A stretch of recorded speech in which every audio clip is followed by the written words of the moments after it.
mixta, doncs val la pena recordar aquestes efemèrides. I per tant hem descobert aquest pedró d'aquí. Sapigueu que aquest pedró, la pedra, és reciclada. És la pedra que hi havia hagut a l'antiga font del Congrés. L'hem repicada i l'hem esculpida de nou i per tant doncs hem pogut allò. I la imatge de Santa Joaquima de Vedruna és un bronze del Josep Castellana. En tot cas, doncs gràcies per haver-me escoltat. Ara la Rosa, si vol dir alguna cosa...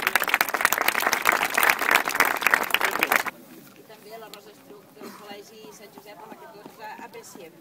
De la Serra de Sant Eloi, com tots coneixem, jo penso que és una joia que tenim a Tàrrega, una joia que a vegades oblidem de tan a prop i de tan a l'abast que la tenim. Aquí en aquesta serra, que era una serra erma, a dalt de tot hi havia l'ermita de Sant Eloi per aquell orfebre Simó Canet del segle XIII. El segle XIII va fer construir per mandat de la seva herència, va deixar aquell llegat. I aleshores, a principis de segle, una colla de targarins il·lusionats, jo penso que van ser uns il·luminats d'aquell moment, que tenien aquesta il·lusió de convertir aquesta serra en un espai verd, un espai ple de flors i arbres,